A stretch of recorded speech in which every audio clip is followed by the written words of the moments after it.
Hello everyone, and welcome back to the channel. Today we continue our virtual tour in Bucharest, this Balkan Eastern European capital city, rich in history, but also in legends. As I did in the previous episode, I'll leave in the description link on Google Maps with the location of each legend to explore it more on your own. Now let's check out the mysteries this city hides. Let's take them in plain sight. It is the second largest administrative building in the world, surpassed only by the Pentagon. It is also, by far, the heaviest building on Earth. The Palace of the Parliament, also known as the Palace of the Republic and People's House in Bucharest, stands as a massive monument to absolute power and architectural ambition. But behind its staggering dimensions and grand marble halls lies a history written in sacrifice and legends that refuse to fade. In March 1977, a devastating earthquake struck Bucharest, leaving large parts of the capital in ruins. For Romania's communist dictator Nicolae Ceausescu, this tragedy became the perfect opportunity to fulfill a megalomaniac dream, rebuilding the city center around a colossal structure originally called the House of the Republic. A big building but to make room for this giant, a brutal sacrifice was demanded. An entire historical district, the Uranus neighborhood, was completely erased from the map. Over 40,000 people were forced out of their homes with only a few days' notice. Dozens of historic churches, synagogues, and centuries-old monuments were demolished. For nearly a decade, construction never stopped. Over 20,000 workers, soldiers, and conscripts labored in grueling 24-hour shifts, facing brutal Romanian winters and unsafe conditions. Officially, only a few casualties were ever reported. Unofficially, it is estimated that hundreds of people lost their lives under falling concrete or collapsed from pure exhaustion. This immense human toll is where history ends and the legends begin. Today, the palace is used as the office of the Romanian Parliament, a bustling hub of political activity. But those who spend their nights inside say the weight of its past still lingers. Among the night staff, one specific story has been passed down for decades. It doesn't take place in some dark, forgotten basement, but in a regular, everyday corridor, a hallway used daily by hundreds of employees and visitors. Late one night, a security guard was patrolling this exact hallway. Realizing he had left his master keys at the main security desk, he stopped to turn back. That was when he noticed someone standing just a few meters ahead. It was a young woman wearing a simple summer dress, looking completely out of place in the silent, empty building. She looked at him and, in a calm, exhausted voice, asked a single question. "Do you know how to get out of here?" Confused by how a civilian could have bypassed the heavy night security, the guard instinctively reached for his radio to call for assistance. It took only a second, but when he looked back up, the corridor was completely empty. There were no running footsteps, no sound of doors opening, and the heavy security gates at the end of the hall were still locked from the inside. Local lore calls her Anka. Rather than a ghost story designed to scare, many see these recurring reports as a cultural echo, a manifestation of the collective trauma of the workers who vanished during the frantic construction rush of the 1980s. Then there is the world beneath the marble floors. It is a documented historical fact that the building features 7 levels underground, the last one being a massive anti-atomic bunker, designed to protect the communist leadership and their families from a nuclear strike. The protection measures also included the building of a big tunnel network, linking the palace to strategic points, including the city's actual metro lines and the Ministry of Defense. There were rumors that the dictator's family had a personal subway line at their disposal that they would use to escape possible attacks. The secret subway would have had a starting station somewhere under the People's House. In the event of a maximum emergency, Nicolae Ceausescu and the others would have boarded the personal subway that would have taken them very quickly to Otopeni Airport, from where they would have taken off on board the presidential aircraft out of the country. Massive, rusted steel blast doors still seal these hidden underground pathways. Most of them remain off-limits to the public, with rare exceptions when press and tourists are invited to see them in organized tours. In 2015, the famous Top Gear team shot one of their episodes into the tunnels of the immense building. For sure, it was a very fun experience. Speeding and drifting down a big tunnel network with fast cars without exhaust. I'm sure each one of you would like to do that. As I did in the last episode, I'll leave a Google Maps link into description to the location of the building if you visit Bucharest. Behold, the People's Palace. James, you lost that one. Quite badly. While waiting for James, the local dignitary had given us permission to drive in the network of tunnels underneath the government building.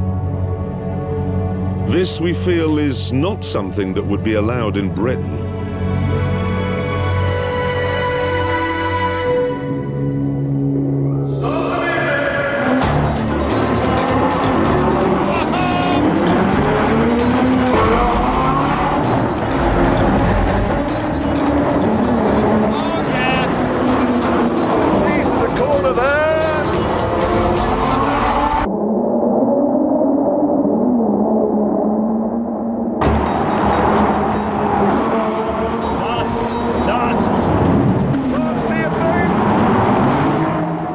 Decided to bring a bit of science to the party.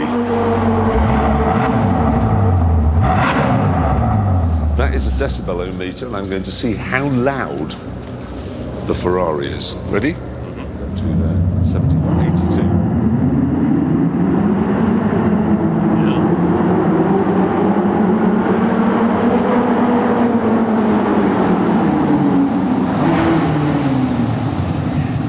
89? 89. I saw an 89. I saw an 89. 89, What yeah. a bit of dust. It's good, it's quite dusty down there. This is our best game yet! All you need to play this game, in case you're interested at home, is a People's Palace with a tunnel underneath it. Yeah. Three supercars Yeah. and a cheap app, and you're there. It turned out that all three cars were equally loud. Another victim of the megalomania of dictator Ceausescu was the Brancovanesc Hospital. Its history is directly tied to the construction of the Palace of the Parliament. In 1984, this historic medical complex stood directly in the path of the grand boulevard designed to frame the dictator's new monument. Founded in 1735 by Safta Brancoveanu, a noble woman from one of Wallachhia's most prominent families, this hospital was a sanctuary. It was designed from the beginning as a charity institution, where the poor and the wealthy alike could receive medical care completely free of charge.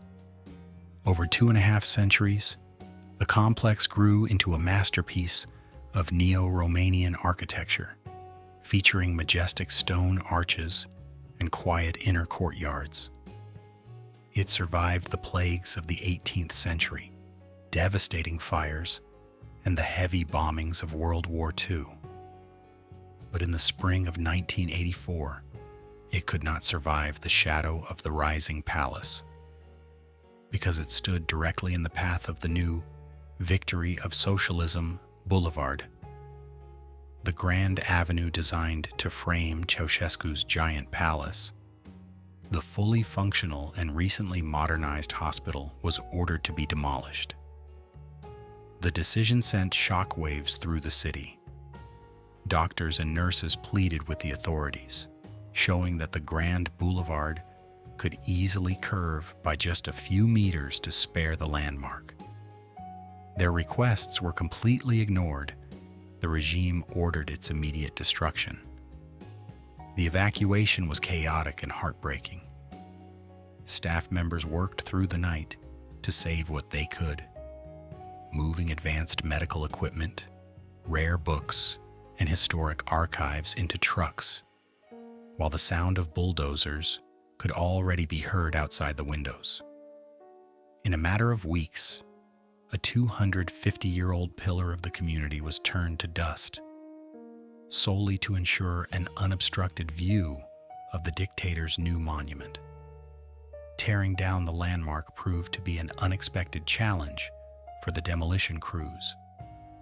The hospital had been engineered with massive structural integrity to withstand severe earthquakes. Its exceptionally thick masonry walls and reinforced foundations fiercely resisted the heavy machinery. Wrecking balls and bulldozers struggled for weeks to break through the structure, turning the demolition into a prolonged, difficult operation that shocked the onlookers. However, this brutal destruction revived a dark piece of folklore. When the hospital was founded, a traditional stone tablet, known as a pisani, was carved near the entrance. In old Wallachian tradition, these tablets often included a spiritual warning intended to protect the building for eternity. According to local historical records and rumors that circulated among the older citizens, the inscription contained a severe decree. Anyone who ever dared to destroy this house of healing would face divine retribution, perishing by a violent death on a day of great, holy celebration. For decades under the communist regime, this inscription was dismissed as mere superstition. But the timing of what followed left a profound mark on the collective memory of Bucharest. Exactly 5 years after the hospital was leveled to clear the view for the palace, the regime collapsed. On December 25th, 1989, Christmas Day, Nicolae Ceausescu and his wife were executed by a firing squad following a chaotic military trial. We go now to the western part of Bucharest, where a vast body of water covers what used to be a vibrant community. Lacul Mori, or the Mills Lake, is the largest artificial reservoir in the capital.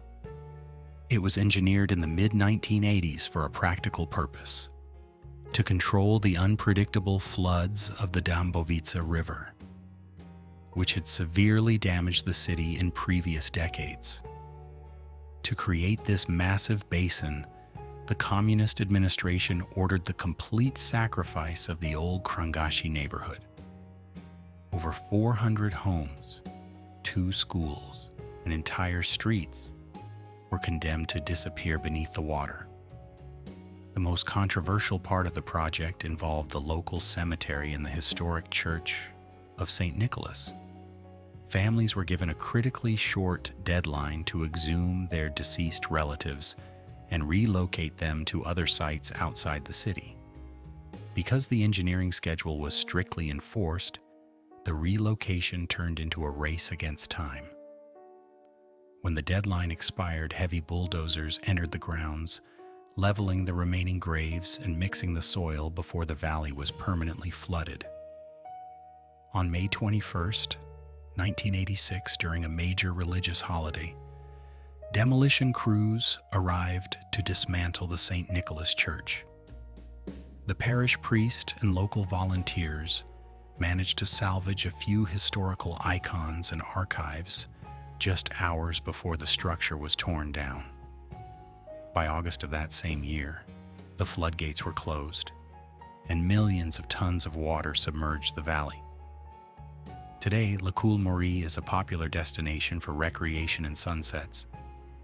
Yet, for those familiar with the history of Bucharest, the concrete shores carry a different memory. Pescari and local residents frequently speak of unexplainable lights on the water at night and an eerie atmosphere near the concrete island in the center.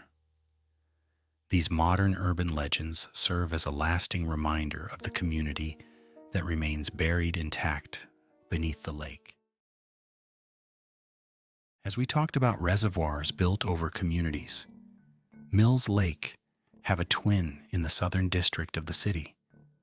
A massive urban wilderness known as the Bucharest Delta thrives within concrete borders. Today, it is a protected natural reservation, home to hundreds of species of birds and mammals. However, 40 years ago, this wetland did not exist. Instead, the ground held one of the most significant architectural tragedies in Romanian history. Built in the early 1720s by Prince Nicolae Mavrocordat, the Bucharest Monastery was the largest monastic complex in southeastern Europe. It featured stunning Brunkovenesque architecture, priceless frescoes, and a massive library containing rare European manuscripts. Its purpose changed in the 19th century when the state converted the religious complex into a maximum security prison.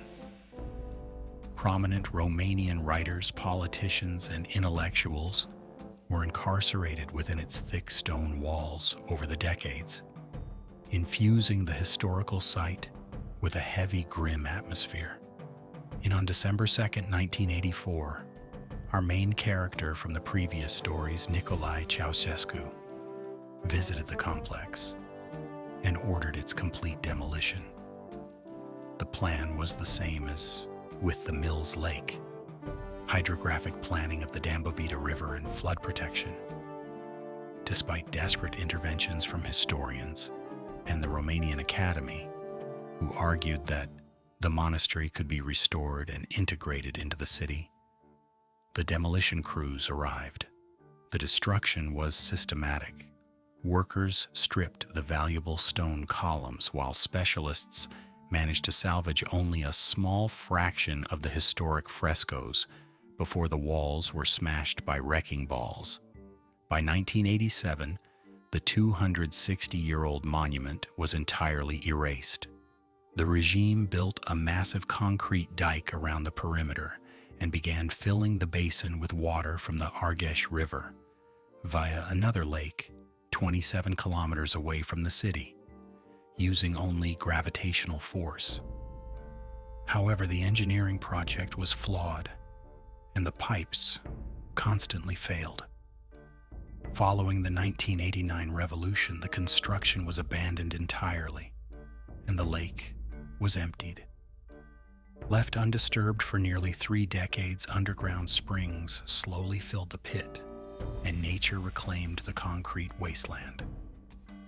Currently, it is a protected natural reserve, abundant in biodiversity, including dozens of species of plants, small animals, both land and aquatic, insects. It attracts biology and natural science enthusiasts every year. It is also a special place for walking and cycling, often used by residents of the area and by those who want to get in touch with nature in the middle of the concrete city. It shows how nature can repair the human mistakes. If you like this video, please leave a like and subscribe. See you next time, uncovering more myths and legends.